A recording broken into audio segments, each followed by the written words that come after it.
මා වල දැමූ තැන සොහොන් කොටක් මට වුවමනා නැත.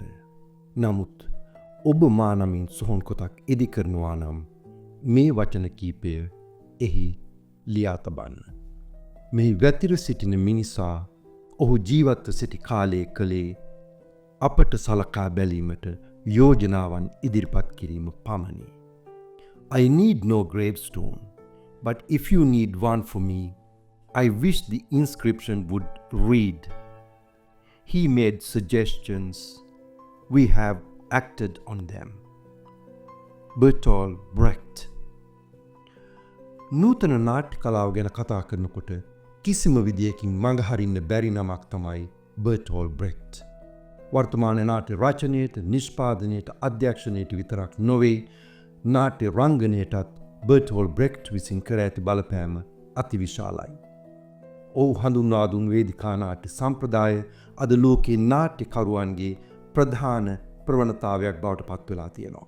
බර්ටෝල්ට් බ්‍රෙක්ට් විසින් නාට්‍යකරණය පිළිබඳ ලියූ කියූ දේවල් අද නාට්‍යකරුවන්ට අත්පොතක් බවට පත් වෙලා තියෙනවා කියලා කිව්වොත් නිවැරදි.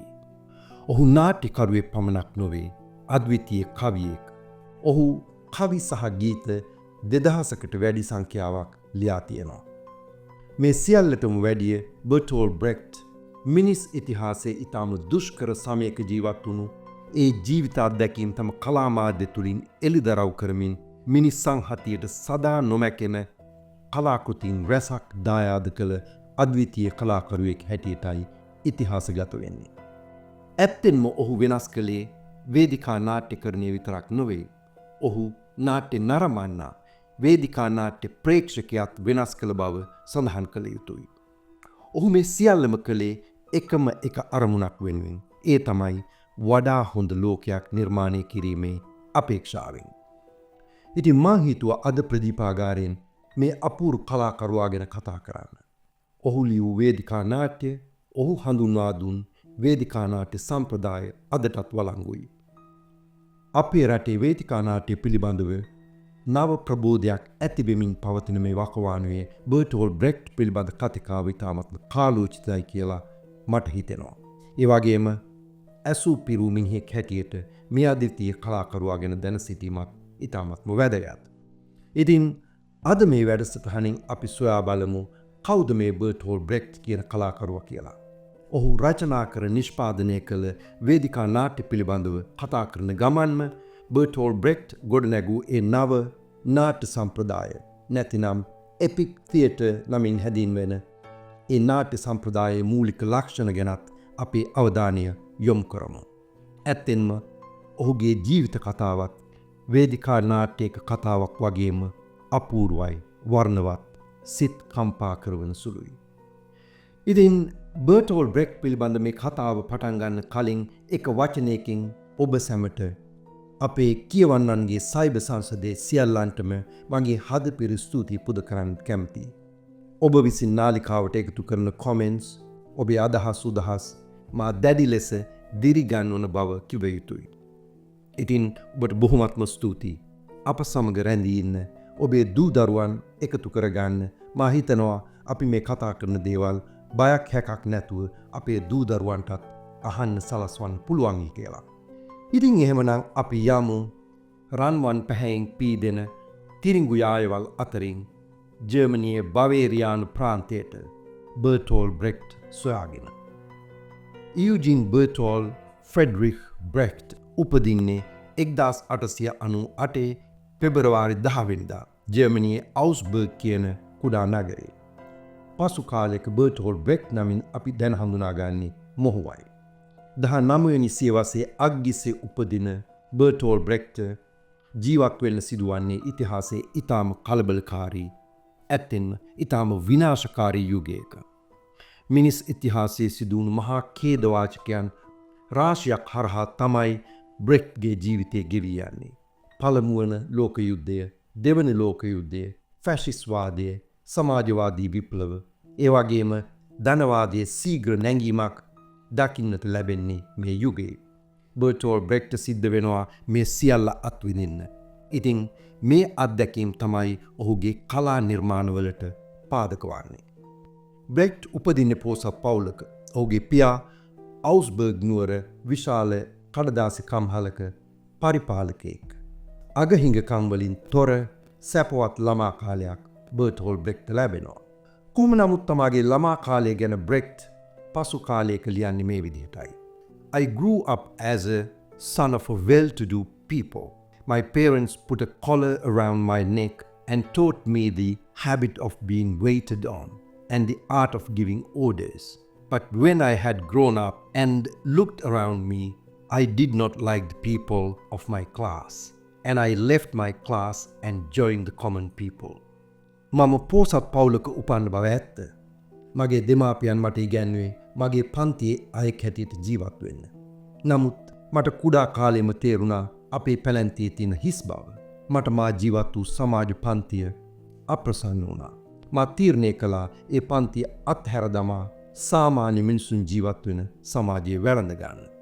ඔහුගේ පියාට උවමනා වෙනවා බර්ටෝල් බ්‍රෙක්ට්ව ලොකු ව්‍යාපාරිකයෙක් කරන්න. නමුත් බ්‍රෙක්ට් කුඩා කාලයේම පියාට කියනවා මම නම් කිසිම දවසක බිස්නස් කාරයෙක් වෙන්නේ නැහැ. මට උවමනයි කලාකාරයෙක් වෙන්න, නිර්මාණ ශිල්පියෙක් වෙන්න. බ්‍රෙක්ට්ගේ පියා මේ අදහසට විරුද්ධත්වයක් පෙන්වන්නේ නැහැ. ඔහු කියනවා ඔබට කැමති කෙනෙක් වෙන්න පුළුවන්. ඒකට කමක් නැහැ. හැබැයි තමා කරන දේ පිළිබඳව හොඳ දැනුමක් ලබා ගත යුතුයි. ඒ සඳහා ඔබ හොඳ අධ්‍යාපනයක් ලබා ගන්නට ඕනේ. බුද්ධිමත් පියෙක් නේද? බර්ටෝල් බ්‍රෙක්ට් පාසලේ හොඳින් ඉගෙන ගන්නවා. ඔහු හොඳ ප්‍රායෝගික නුවණක් තිබුණු කෙනෙක් බවයි කියවෙන්නේ. නමුත් කුඩා කාලේ ඉඳලම පරණ යල් පැනගිය ප්‍රඥාප්තිවලට යටත් නොවන ගතියක් ඔහුට තිබුණු බව කියනවා. බර්ටෝල් බ්‍රෙක්ට්ගේ ළමා කාලය ගැන මෙන්න මේ වගේ කතාවක් බොහොම ප්‍රසිද්ධයි. වරක් ඔහුගේ රචනාවක් විභාග කරන ගුරුවරයා ඔහුට ලබා දෙන්නේ අඩු ලකුණු ප්‍රමාණයක්. බ්‍රෙක්ට් ගුරුවරයා පාවිච්චි කළ පාටම පෑනක් අරගෙන තම රචනයේ නිවැරදි තැන් වගයක් වැරදි විදිහට සලකුණු කරනවා. එහෙම කරලා ගුරුවරයා ළඟට ගිහින් කියනවා මේ බලන්නකෝ මගේ හරි තැනුත් වැරදියට ලකුණු කරලානේ. මොකද්ද වැරද්දක් වෙලා වගේ. ගුරුවරයා නැවත වරක් රචනාව කියවලා වැඩි ලකුණු ප්‍රමාණයක් දුන් බව සඳහන් වෙනවා. කොහොම නමුත් තමාගේ පාසල් කාලයේ ඊටම නීරස යුගයක් බවයි ඔහු පසු කලෙක සටහන් කරන්නේ. මෙන්න මේ කාලේ තමයි පළමු වන ලෝක මහා යුද්ධය ආරම්භ වන්නේ 1914. අවුරුදු 16ක් වයස ඇති බර්ටෝල් බ්‍රෙක්ට් අනෙක් ජර්මන් ජාතිකයන් වගේම ජාත්‍යාලයෙන් ඔද වැඩෙනවා. ජර්මානු පීතෘභූමිය, අපි කියන්නේ මාතෘභූමිය, ජර්මානුවන් කියන්නේ පීතෘභූමිය. අන්නේ තමා උපන් රට රැක ගැනීමේ වගකීම ගැන දැඩි උද්‍යෝගයෙන් බර්ටෝල් බ්‍රෙක්ට් කතා කරනවා. ඔහු පාසල් පුවත්පතට ඒ වගේම අවුස්බර්ගී ප්‍රාදේශීය සංග්‍රහවලට කවි ලියමින් මේ යුද්ධයේ ඇති වටිනාකම හුවා දක්වනවා. ඔහු එක කවියක තමාගේ දරුවන් යුද්ධයට යවමින් පීතෘභූමිය රකින මව්වරුන් වර්ණනා කරනවා. නමුත් තව මාස කිහිපයයි ගත වෙන්නේ. බ්‍රෙක්ට්ගේ සිත සම්පූර්ණයෙන්ම වෙනස් වෙනවා. ඔහු යුද්ධයේ තියෙන සැබෑ විනාශය තේරුම් ගන්නවා. ඔහු ලියනවා කවියක්. ඒ කවියේ නම Modern Legend. ඒ කවියේ ඔහු මේ විදිහට කියනවා. සවස් යාමයේ යුද භූමිය කරා ඇදී එනවා. සතුරන් දහසක් පරාජය කළ පුවත්පත්වල වාර්තා වෙනවා. ලොව එක කොනක වේදනාවෙන් සුදුමැලි වුණු දහසක් තොල්පෙති. ලෝකයේ තවත් කොනක ජයග්‍රහණයේ ප්‍රීතියෙන් උද්දාමයට පත් දහසක් මිනිසුන්. නමුත් එදා රාත්‍රියේ පුවත්පත් වාර්තා කියවමින් එතනත් මෙතනත් හඬා වැටෙන්නේ මව්වරුන් පමණයි. When evening drifted over the battlefield, the enemies were defeated.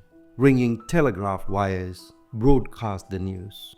In the night until late, the telegraph wires sang, "The dead who remained on the battlefield. Look, a quiet settled upon friend and foe. Only the mothers cried here and there."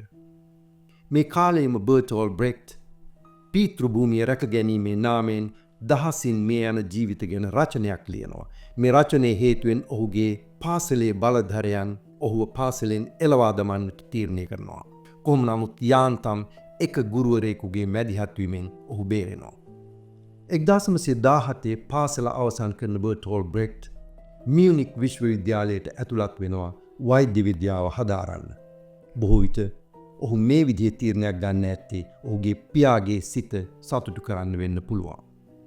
නමුත් ඔහු විශ්වවිද්‍යාලයේ ප්‍රධාන වශයෙන් කාලය ගත කරන්නේ කලාව හා දර්ශනය හදාරමින්. වැඩි කල් යන්න කලින් ඔහුගේ ඉගෙනීම කඩාකප්පල් වෙනවා. 1918 බර්ටෝල්ට් බ්‍රෙක්ට් අනිවාර්ය සේවය සඳහා යුද පිටියට යෑමට සිද්ධ වෙනවා.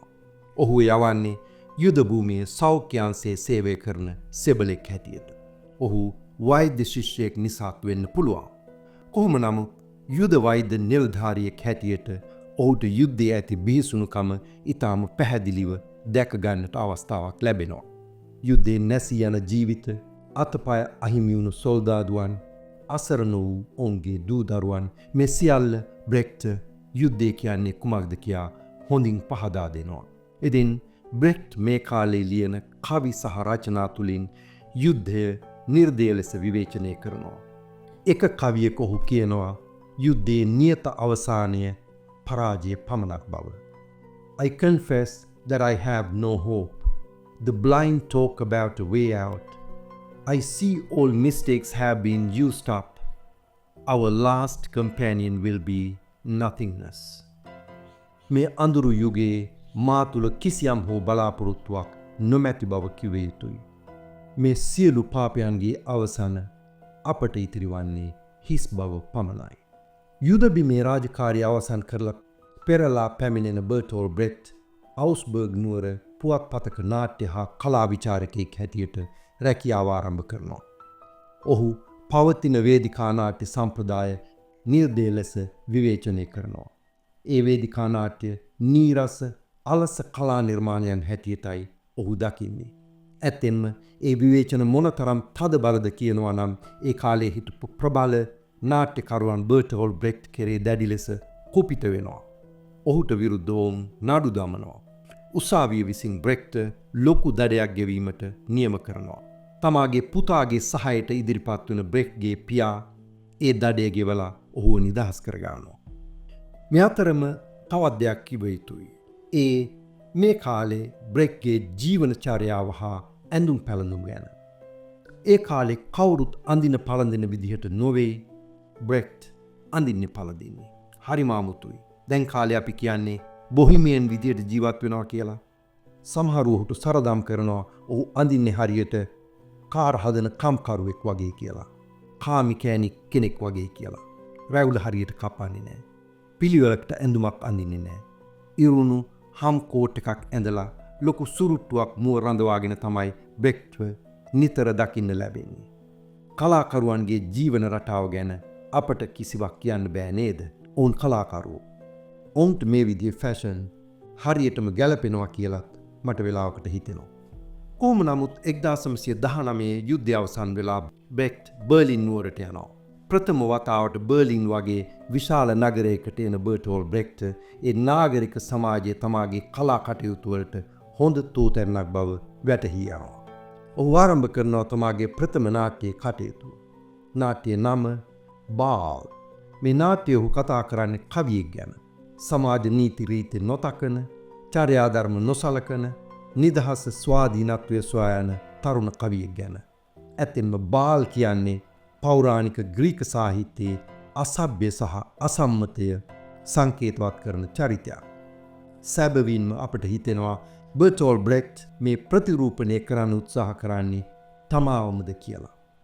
ඔහුගේ ඊළඟ නාට්‍ය Drums in the Night රැයේ බෙරහඬ තුලින් ඔහු නැවත වරක් සමාජය හා පෞද්ගලිකත්වය අතර ගැටුම විදහා දක්වන්න උත්සාහ කරනවා.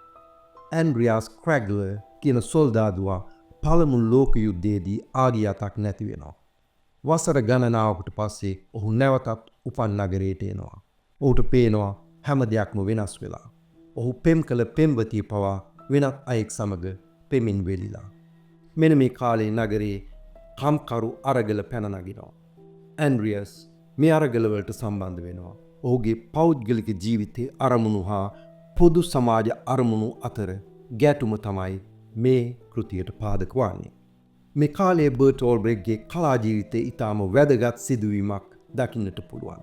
මෙන්න මේ යුගයේ තමයි බ්‍රෙග්ට් පළමු වරට කාල් මාක්ස්ගේ දේශපාලන දර්ශනය හඳුනා ගැනීමට අවස්ථාවක් ලැබෙන්නේ. ඔහු ඩාස් කැපිටාල් ප්‍රාග්ධනය කියන කෘතිය කියවනවා. කාල් මාක්ස්ගේ දර්ශනය ඔහුගේ කලා ජීවිතයට විශාල බලපෑමක් සිදු කළ බව පැහැදිලිව පේනවා. බ්‍රෙග්ට් පසු කාලයක ලියනවා මට නාට්‍යකරණය ගැන කියා දීපු හොඳම පොත තමයි කාල් මාක්ස්ගේ ඩාස් කැපිටාල් කියලා. ඔහු තුල හැමදාම තිබුණු සමාජ හිතවාදී හැඟීම්, ධනේශ්වර විරෝධී අදහස්, මේ සමාජවාදී දර්ශනය හමුවීමත් සමග දැඩි ලෙස පරිණත වෙන්නට ඇති කියලා හිතන්නට පුළුවන්. බ්‍රෙග්ට් රාත්‍රී පන්තිවලට සහභාගී වෙමින් මාක්ස්වාදය හැදෑරූ බවත් කියවෙනවා. කොහොම නමුත් 1929 මැයි 1 වෙනිදා, ඒ කියන්නේ ලෝක කම්කරු දිනය දවසේ බර්ලින් නුවර නිරායුධ කම්කරුවන් සාමකාමීව පෙළපාලියේ යද්දී ජර්මන් පොලිසිය විසින් ඔවුන්ට වෙඩි තබන ආකාරය බ්‍රෙග්ට් තමාගේ බර්ලින් නුවර නිවසේ ජනේලෙන් දකිනවා.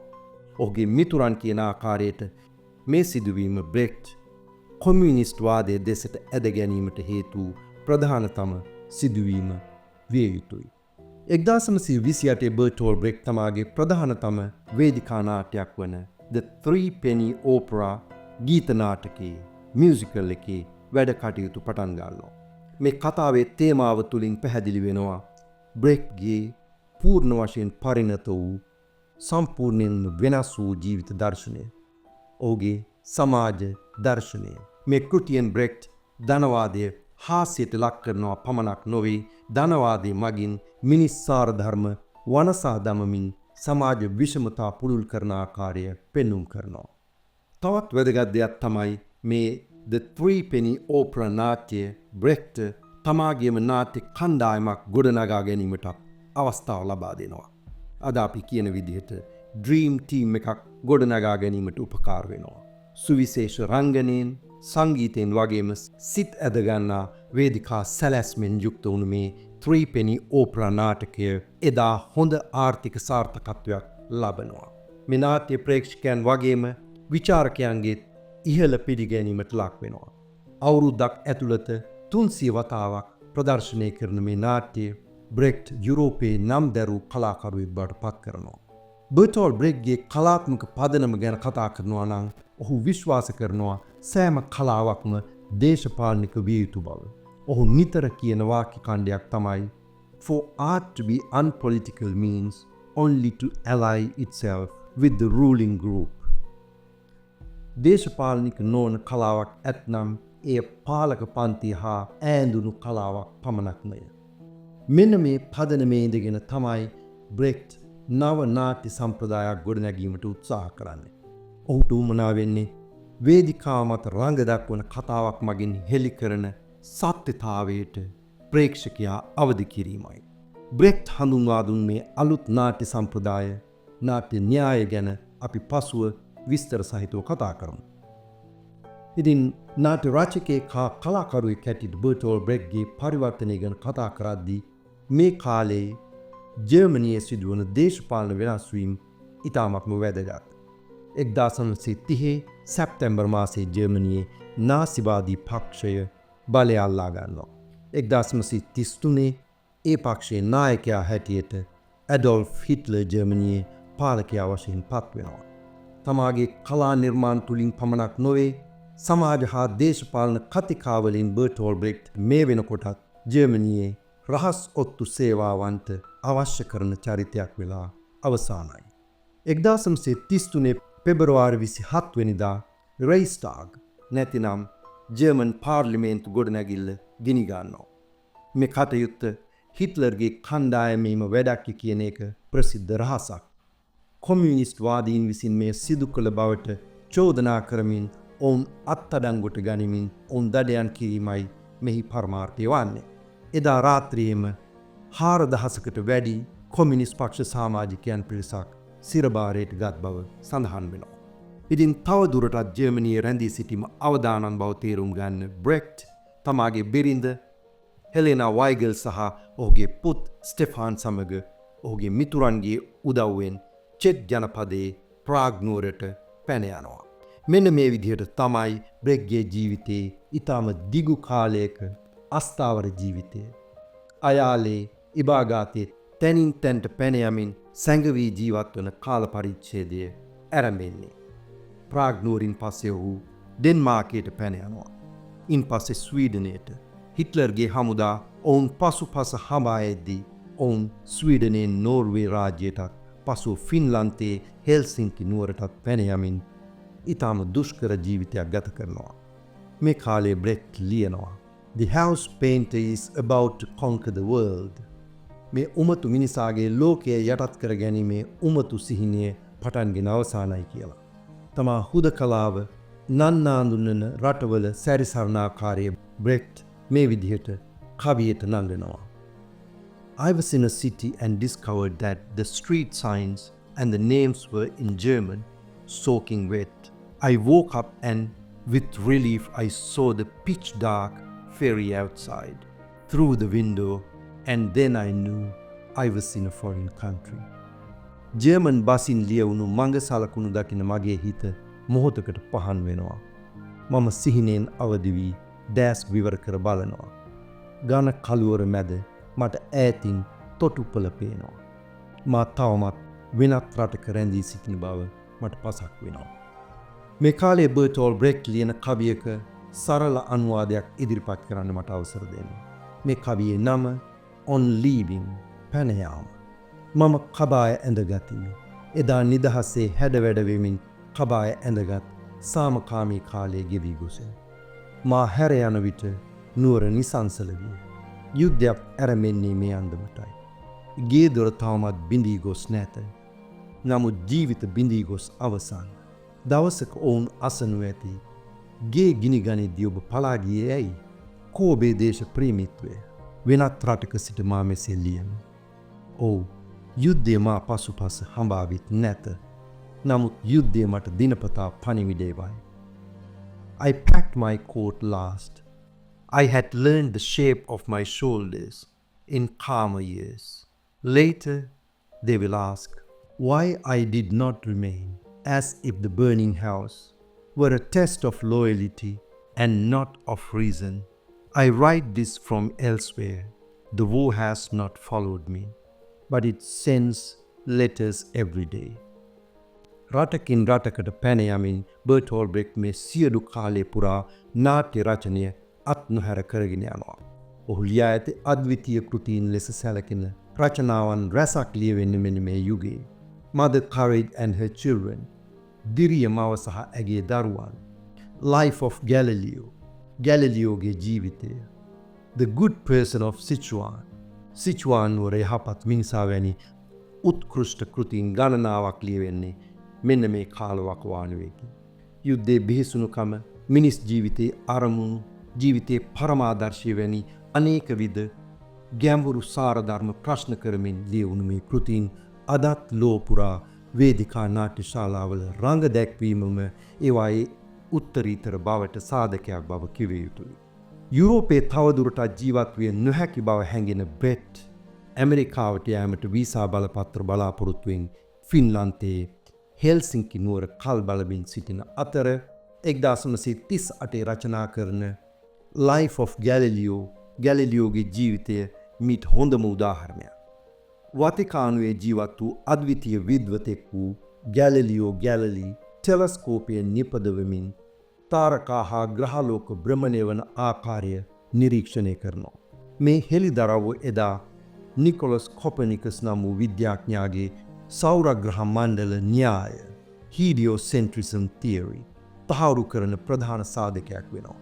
මේ හෙළිදරව්ව එදා පැවති ආගමික මතවාදවලට එරෙහි වූවක් නිසා ගැලිලියෝව වතිකානුව විසින් ජීවිතාන්තය දක්වා සිරගත කරනවා.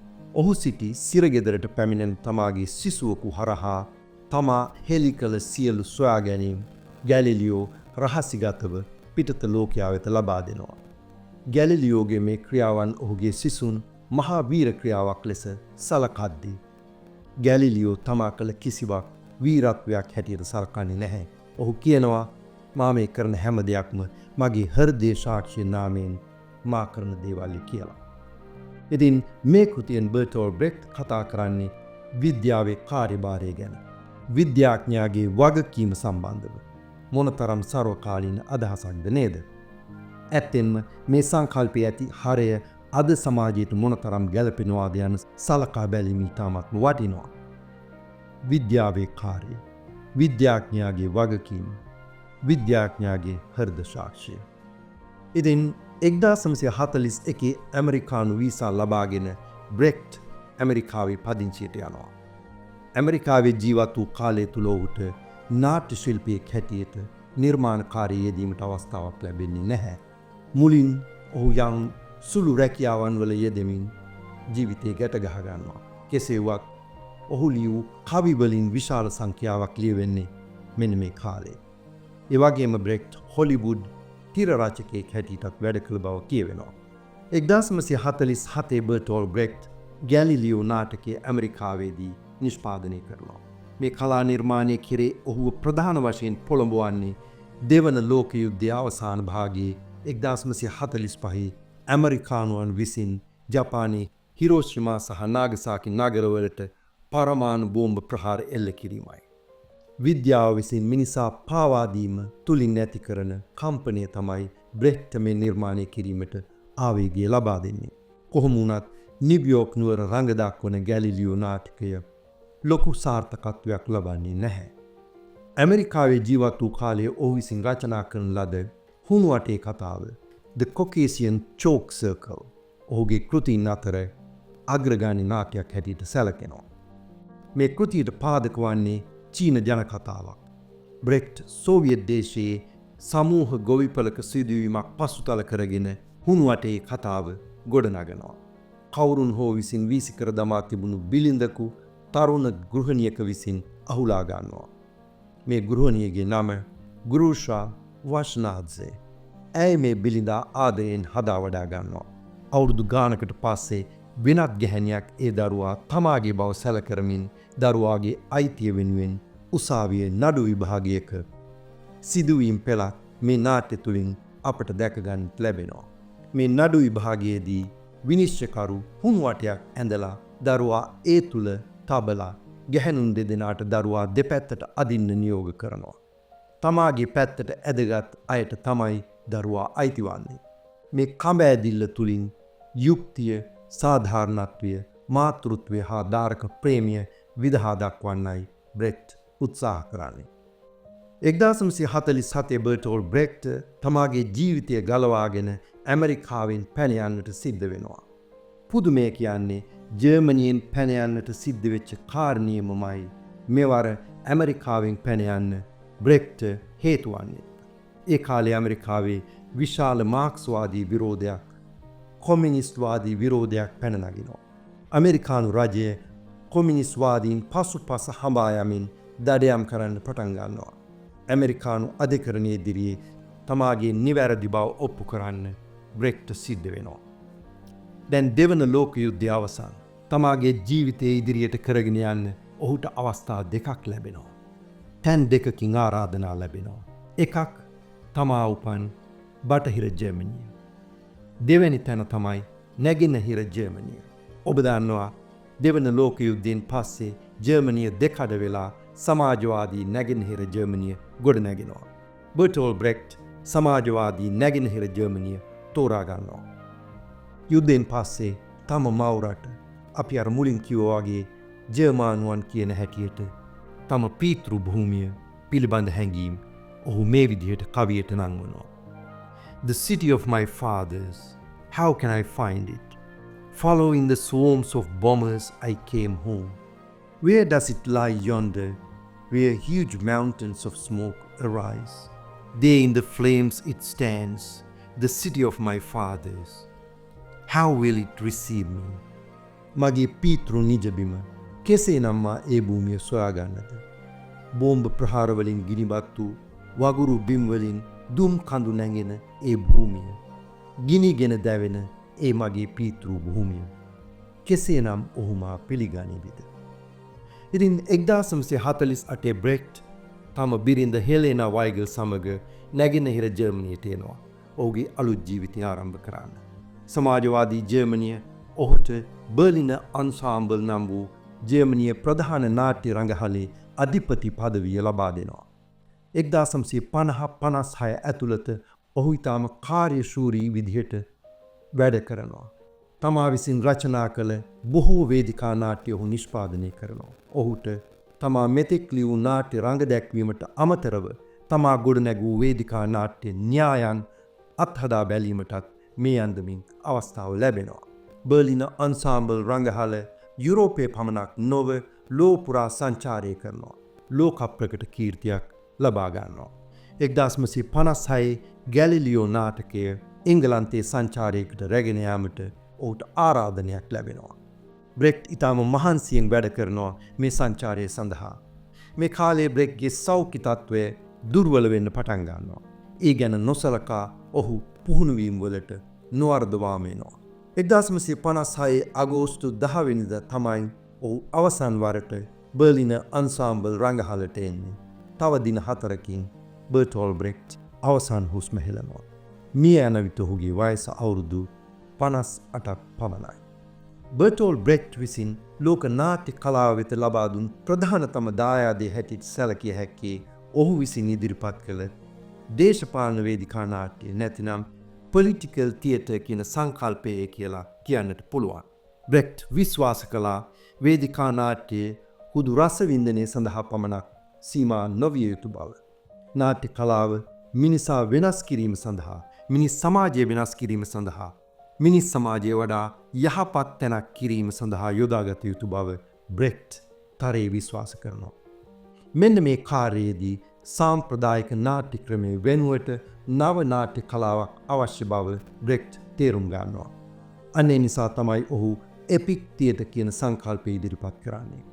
එපික් නාට්‍ය සම්ප්‍රදායේ ඇති ප්‍රධානතම විශේෂත්වය තමයි වේදිකාවේ රංග දැක්වෙන කතාවෙන් නරඹන ප්‍රේක්ෂකයා වෙන් කර තබමින් යම් පණිවිඩයක් සංනිවේදනය කිරීමට උත්සාහ කිරීම.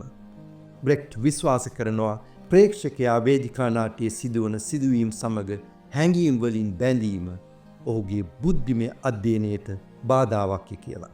ඒ නිසා බ්‍රෙක්ට් විවිධ උපක්‍රම මාර්ගයෙන් ප්‍රේක්ෂකයා කතාව කෙරේ බැඳීම වළක්වන්න උත්සාහ කරනවා. ඔහු අපට නිතර මතක් කර දෙනවා අපි මේ නරඹන්නේ නාට්‍යයක් බව. වර එක ඔහු කතකයන් යොදා ගන්නවා. කතාවේ සිදුවීම් හඳුන්වා දෙන්න. තවත් වර එක පෝස්ටර් බැනර් වගේ දේවල් උපයෝගී කරගන්නවා. නැතිනම් එකම නළුවා කතාවේ විවිධ චරිත නිරූපණය කිරීම සඳහා උපයෝගී කරගන්නවා. මේ හැම දෙයකින්ම උත්සාහ කරන්නේ ප්‍රේක්ෂකයා කතාව තුළ ගිලී යාම වළක්වාලීමටයි. බ්‍රෙක්ට් කියනවා නරඹන්නා නාට්‍ය තුළ ගිලී යෑමෙන් ඔහු හැඟීම් වලට වසඟ වෙනවා. ඔහුගේ විචාර බුද්ධිය නිහඬ වෙනවා. නමුත් නාට්‍ය කලාවේ පරමාර්ථය විය යුත්තේ ප්‍රේක්ෂකයාගේ බුද්ධිය අවදි කිරීමයි. මෙයින් අදහස් වෙන්නේ නැහැ බර්ටෝල් බ්‍රෙක්ට්ගේ නාට්‍ය හැඟීම් වලින් තොර අලස, නීරස, උදාසීන කතාන්දර කීමේ ක්‍රමයක් කියලා. ඇත්තෙන්ම බ්‍රෙක්ට්ගේ නාට්‍ය අතිශය වර්ණවත්, අතිශය විනෝදාත්මකයි. සංගීතයේ, ගීතයේ, වේදිකා සැරසිලි, රංගන උපක්‍රම, හාස්‍ය තුලින් බ්‍රෙක්ට් ඇත්තෙන්ම ප්‍රේක්ෂකයාට සුවිශේෂ අත්දැකීමක් ලබා දෙනවා.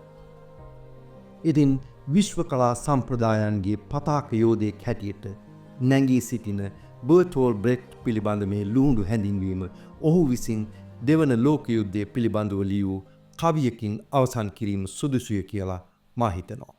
දෙවැනි ලෝක යුද්ධයේ ක්‍රූර බව ඔහු දකින්නේ මේ විදිහටයි. This is the year which people will talk about. This is the year which people will be silent about. The old see the young die. The foolish see the wise die. The earth no longer produces, it devours. The sky hurls down, no rain, only iron. මේ අඳුරු කාලය ගැන බොහෝ දෙනෙක් කතා කරාවි. මේ අඳුරු කාලය ගැන බොහෝ දෙනෙක් නිහඬව හිඳීවි. මහල්ලන් ඉදිරියේ තරුණයන් මියගිය කාලයක්. මුග්ධයන් ඉදිරියේ ප්‍රඥයන් මියගිය කාලයක්. මිහි මත පල නොදරන කාලයක්. අහස් කුසින් වර්ෂාව නොව වෙඩි උණ්ඩ කඩා වැටුණු කාලයක්. ඉතින් අදත් ප්‍රදීපාගාරයට එක් රොක් වූ ඔබ සැමට මගේ හදපිරි ප්‍රණාමය පුද කරනවා. අප සමග රැඳී ඉන්න ඔබේ දූ දරුවන් නෑදෑ හිතවතුන් එක් කරගන්න. ඔබේ අදහස් අප සමග බෙදාගන්න. නැවතත් තවත් හරබර වැඩසටහනකින් ඔබ හමුවන බලාපොරොත්තුවෙන් ඔබෙන් සමුගන්නා මා සිසිර කුමාර බණ්ඩාරගම. ඔබ සැමට සුවබර දවසක්.